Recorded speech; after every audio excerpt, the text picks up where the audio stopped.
हौसला versus will power. जज्बात आपके काम आ सकते हैं या फिर आप पर काबू पा सकते हैं, और यह इस बात पर निर्भर करता है कि जोर किसका चल रहा है। जिम रॉन ने कहा था, मैं इस बात पर भड़कने वाला हूं कि हम लोग हौसले को शुरुआती स्ट्रैटेजी के तौर पर देखते हैं, लेकिन हौसला हो या विल पावर, दोनों को ही स्ट्रैटेजी नहीं माना जा सकता। इन दोनों के बीच में एक बहुत दिलचस्प रिश्ता है जो आपको एक चार्ट के थ्रू पता लग सकता है। इस चैप्टर की बेसिक बात यह नहीं है कि हौसला बेकार चीज है, लेकिन बदलाव लाने के लिए यह स्ट्रैटेजी भरोसेमंद नहीं है। इसके पहले कि आप मुझसे पूछें छोटी छोटी आदतें या मिनी हैबिट कहां गई, एक पल इत्मीनान से बैठकर मुझे समझाने का मौका दें। मैंने एक आसान सा चार्ट बनाया जो आपको विल पावर और हौसले के रिश्ते के बारे में समझा सकता है। चार्ट की जानकारी कुछ यूं है, एक्स एक्सिस पर हौसला और वाई एक्सिस पर विल पावर। जब हौसला सबसे ऊपर होता है तो विल पावर बिल्कुल ना के बराबर होती है। ऐसा इसीलिए है क्योंकि आपको खुद को उस चीज की ओर धकेलना नहीं पड़ता जो आप खुद करना चाहते हैं। जब हौसला शून्य की ओर जाने लगता है तो इसका मतलब यह है कि आपकी विल पावर बहुत बड़ी है। इस रिश्ते के बारे में हम विल पावर के सेक्शन में और अच्छे से बातचीत करेंगे, लेकिन अभी आपके लिए इतना जान लेना जरूरी है कि जब आपके पास किसी काम को करने का हौसला नहीं होता तो आपकी विल पावर बहुत बढ़ जाती है। जब आपकी विल पावर बहुत ज्यादा होती है तो यह आपके लिए किसी बर्ताव को रोक के रखने और उसे आदत बना लेने को मुश्किल कर देती है। अब हौसला पाने की ओर नजर डालते हैं, जिसका खुद की मदद करने की बात आने पर बहुत जिक्र किया जाता है और लंबे समय में यह बेकार हो जाती है। हौसला आने के साथ जुड़ी कई मुसीबतें। क्या हौसले का होना सच में काम आता है? कभी कभार इसका जवाब आपको पागल भी कर सकता है। ऐसा हो सकता है कि कभी कभी आप में इतना हौसला हो कि एक ही बार में 2000 शब्द लिख दें, लेकिन फिर अगली बार आप झपकी ले लें, टीवी देख लें या फिर बियर पीने बैठ जाएं। यह बहुत बड़ी मुसीबत है, क्योंकि अगर हौसला पाना ही आपकी स्ट्रैटेजी है तो आप कभी भी आदत नहीं बना पाएंगे।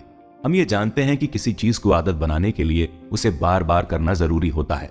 पिछले ट्रायल की तरह केवल 10 बार में ही हमारा दिमाग पैटर्न नहीं समझ पाता और ना ही कोई चीज आदत बन पाती है।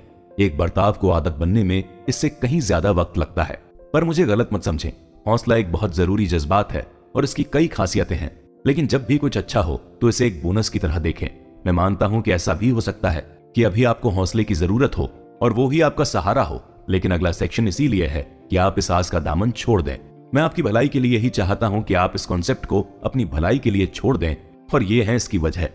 हौसले का कोई भरोसा नहीं होता। जी हाँ, हौसले का कोई भरोसा नहीं होता, क्योंकि ये इस बात पर निर्भर करता है कि आप कैसा महसूस कर रहे हैं। और हम ये इस बात कि इंसान के जज्बात किसी बहते दरिया जैसे होते हैं और इनका अंदाजा लगाना मुश्किल होता है। कई चीजें आपके जज्बात पर असर डाल सकती हैं, जैसे कोई हादसा, ब्लड शुगर लेवल, डिप्रेशन, शरीर के केमिकल का ऊपर नीचे होना, हार्मोन्स में बदलाव, सेहत, बाहरी चीजें, एनर्जी लेवल, चीजों पर यकीन या फिर बिल्ली का उल्टा करना। दूसरे शब्दों में कहें तो कुछ भी आपके जज्बात में हेर फेर कर सकता है। क्या आप अपना भरोसा किसी ऐसी चीज पर करना चाहेंगे जो इतनी ज्यादा डगमगाती रहती है? भरोसा करने का पहला नियम यही है कि वे चीज ठोस होनी चाहिए। हौसले का भरोसा करना पानी में घर बनाने जैसा है। इसे हाउस बोट की मिसाल न दें, वो बिल्कुल ही अलग चीज होती है। हर किसी के दिन खराब होते हैं और वे एनर्जी में लो महसूस कर रहे होते हैं। इसका मतलब यह है कि कोई भी अच्छा काम करने के लिए आपकी एनर्जी कम ही होगी।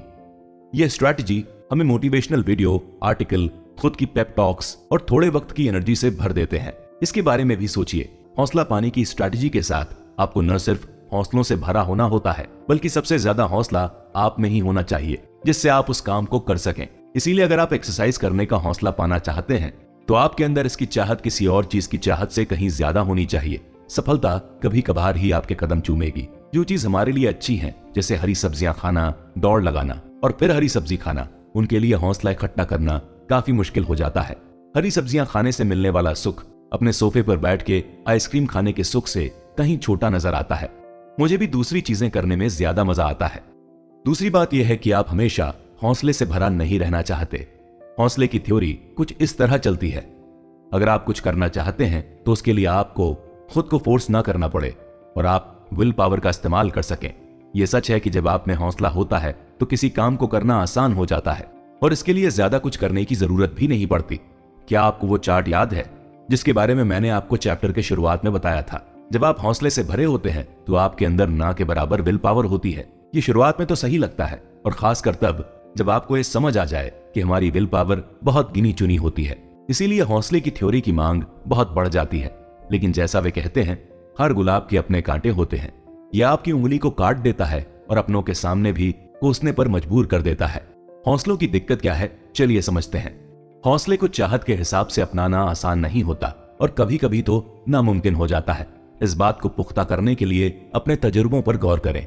मुश्किल वक्त जैसे थकान, बीमारी, सर दर्द, कुछ करने का मन ना होना या फिर कुछ भी मजेदार करने की ख्वाहिश रखने के हालातों के बीच खुद को हौसला दिलाना कितना आसान रहा है।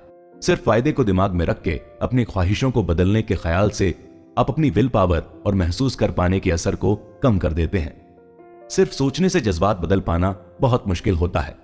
हम हौसले के दम पर तभी सफल हो पाते हैं जब हमारे अंदर खूब सारी एनर्जी हो, माइंडसेट अच्छा हो और कोई बड़ी चाहत ना हो। जब कदम उठाने की बात आती है तो इस तस्वीर के रंग फीके पड़ने लग जाते हैं और हम उस काम को कल करने का फैसला ले लेते हैं। जब मैं थका हुआ था और हाल ही में मुझे सर दर्द हुआ, तब हौसले से भरा कोई एक पल नहीं था जहां मुझे लगे कि अभी मैं इस किताब पर काम कर सकूंगा, और ना ही मैं अपने अंदर कोई हौसला जगाना चाहता था। मैं सोना चाहता था। शुक्र है कि मैं हौसले के सहारे बैठा नहीं रहा। जिंदगी में ऐसे कई पड़ाव भी आएंगे जब आपको यह लगेगा कि आपके अंदर हौसला जगाने का हौसला ही नहीं है। ये वाक्य जरा पेचीदा है तो इसे गौर से सुने और समझें। आप चाहें तो इसे रिपीट भी कर सकते हैं। एक्सरसाइज करने की चाह नहीं थी। जी हां, मैं अटका नहीं था। आपने की चाह कई बार सुना। यह आपको इस बात का अंदाजा करवा देता है कि आप हौसले वाली सोच से कोई भी कदम उठाने से कितना दूर जा सकते हैं। किसी काम को करने से पहले आपके अंदर उसे करने की चाह होनी बहुत जरूरी है।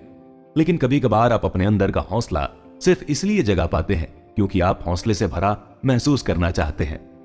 यह उतना ही पागलपंथी का काम है जितना कि यह सुनने में लगता है। अगर आप में हौसला नहीं है और आप सिर्फ और सिर्फ इसीलिए खुद को इससे भर रहे हैं क्योंकि आप ऐसा करना चाहते हैं, तो जंग शुरू होने से पहले ही आप उसे हार चुके हैं और आपकी आदतें बहुत जल्द खत्म हो जाएंगी। ये सोचना कुछ लोगों की आदत है कि हौसला ही किसी काम को करने की बुनियाद होती है। खुद की मदद करने के तरीके बताने वाले लेखकों ने हौसला जगाने की बात को इस तरह से आगे रखा है कि यही जिंदगी में आगे बढ़ने का या कुछ कर दिखाने का रास्ता है। लेकिन इस पर कुछ लोगों ने सवाल भी उठाए हैं। यही बुनियादी तरीका है। हौसले की बात करने वाली वेबसाइट पर लोग बढ़ चढ़ कर जाते हैं क्योंकि उन्हें इस बात का यकीन है कि वहां वे अपने हौसले को आसानी से जगा और बढ़ा सकते हैं। मैं तो ये मान सकता हूं कि कुछ ना होने से हौसला होना कई गुना बेहतर है, लेकिन कोई ऐसी चोटी नहीं है जिसे फतह ना किया जा सके। मिसाल के तौर पर एक्सरसाइज करने की ख्वाहिश की 3 वजह हो सकती हैं: हौसला, विल पावर और आदत। हालांकि हमारा हर कदम हौसले और विल पावर का मिला जुला रूप होता है, लेकिन हम किसी एक पर ज्यादा निर्भर होते हैं। इसके बाद हौसला जगाने की कोशिश करना और ये कहना कि मुझे ये किसी भी हाल में करना है, इसका अजीबोगरीब और मिला जुला रूप सामने आता है। यह इस बात की ओर इशारा करता है कि आप जंग पहले ही हार चुके हैं। हमें बिगाड़ने वाली एक आदत यह है कि हम कदम उठाने के लिए हौसलों की जरूरत पर भरोसा कर लेते हैं। ये कोई दिक्कत वाली बात नहीं है कि आपको हौसलों की जरूरत पड़ती है, लेकिन दिक्कत तब आती है जब आप हौसलों के बिना कुछ कर ही नहीं पाते। यह आलस के जाल में फंसने का सबसे आसान तरीका है। जब आप आलसी बन जाते हैं तब आप आलस को महसूस भी कर पाते हैं, और अगर आप हौसले की स्ट्रेटजी को अपनाते हैं तो आप ठीक उसी तरह ही आलस महसूस करते रहेंगे। इससे बाहर निकलने का कोई रास्ता नजर में नहीं आता। हौसलों की मदद से ही कोई कदम आगे बढ़ाया जा सकता है। यह ख्याल आपके मन पर कब्जा कर लेगा, लेकिन ऐसा कोई नियम नहीं है कि आपके जज्बात और आपके उठाए गए कदम के बीच में कोई मेल होना चाहिए। यह हमें एक पिंजरे जैसी और तंग करने वाली जिंदगी जीने पर मजबूर कर देगा। घटते जोश के नियम की मदद से हौसला हमें फेलियर की ओर ले जाता है। चलिए मान लेते हैं कि आपके अंदर रोजाना 2 घंटे तक किताब पढ़ने का हौसला आ गया है और आप ऐसा 3 हफ्तों तक कर भी पाते हैं। इस मोड़ पर आके इस बर्ताव को आपकी आदत बनाने की बुनियाद बहुत कमजोर नजर आएगी, क्योंकि आप हौसलों के सहारे बैठे हैं। आदत बनाने के अहम वक्त में आपकी प्रोग्रेस होनी बंद हो जाएगी। घटते जोश का नियम कोई असली नियम नहीं है, इसके बजाय ये एक टर्म है जिसे मैंने बनाया है, क्योंकि ये इकोनॉमी के principle the law of diminishing marginal utility से ज्यादा जानकारी रखता है। इकोनॉमिक्स के इस नियम के जरिए यह कहा गया है कि आपको पिज्जा के 5वें स्लाइस के खाने में चौथे स्लाइस से कम मजा आएगा, और पिज्जा के तीसरे स्लाइस को खाने में चौथे स्लाइस से ज्यादा मजा आएगा। जब बात हमारे बर्ताव से जुड़ जाती है तब भी कुछ ऐसा ही होता है। जैसे ही आपका कोई बर्ताव आदत में बदलने लगेगा तो आप उसे लेकर कम जज्बाती होने लगेंगे। ये बोरियत से भरा और फीका सा लगने लगता है। आप इस बात पर भरोसा करें। जेरेमी डीन ने अपनी किताब मेकिंग हैबिट या ब्रेकिंग हैबिट में यह कहा है कि आदत हमारी जानकारी के हिसाब से हमारे आसपास नहीं घूमती, ये ऐसा जज्बाती होकर करती है। दिलचस्प बात यह है कि आदत के हिसाब से काम करने में जज्बात का कोई खेल नहीं होता। टेक्सास A&M में की गई स्टडी में डॉक्टर वुड और उनके साथियों ने इस बात का पता लगाया, जब कोई अपनी आदत के हिसाब से बर्ताव करता तो वे उसको लेकर कम जज्बाती होता है। इसीलिए ये सोचना कि आदत बनाने के लिए हौसलों की जरूरत होती है, इससे आपका बुरा ही होता है। किसी चीज को बार बार करने से उसकी दिलचस्पी पैदा नहीं होती, बल्कि दिलचस्पी खत्म हो जाती है। किसी बर्ताव की आदत बन जाने का सबसे बड़ा फायदा यह है कि उसे करने में कम जोर डालना पड़ता है और उसे बार बार आसानी के साथ किया जा सकता है। डीन ने कहा था, यह फैक्ट हमारे लिए बहुत फायदेमंद है कि बर्ताव हमारे कड़े जज्बातों को सामने नहीं लाते। ये सच है क्योंकि इंसान के जज्बातों के सहारे टिकी कोई भी चीज भरोसे के काबिल नहीं रह जाती। शुरुआत में हम रोमांच से इसीलिए भी भरे होते हैं क्योंकि हमें लगता है कि यह कोई चीज है और हमें इससे फायदा होने वाला है, लेकिन धीरे धीरे यह हमें एक बड़े और ताकतवर दुश्मन की तरह लगने लगता है क्योंकि ये एहसास कम होने लगते हैं और हमें कुछ गलत होने का आभास होने लगता है। आप इस खतरे को काफी हद तक घटा सकते हैं, हालांकि इसके लिए आपको हौसले और जज्बात पर अपने भरोसे को कम करना होगा।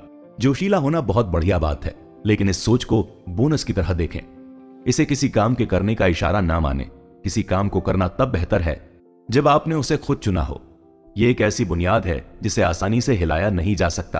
कुछ वक्त बाद जोश का खत्म हो जाना एक अच्छा इशारा है कि हमारे बर्ताव पर अब ज्यादा न डगमगाने वाले और खुद ब खुद काम करने वाले बेसिल गैंग्लिया के हाथों में जा रहे हैं। जोश खत्म होने का अंदाजा ही इसके पीछे की वजह है कि इतने सारे लोग जनवरी के बाद जिम जाना बंद कर देते हैं।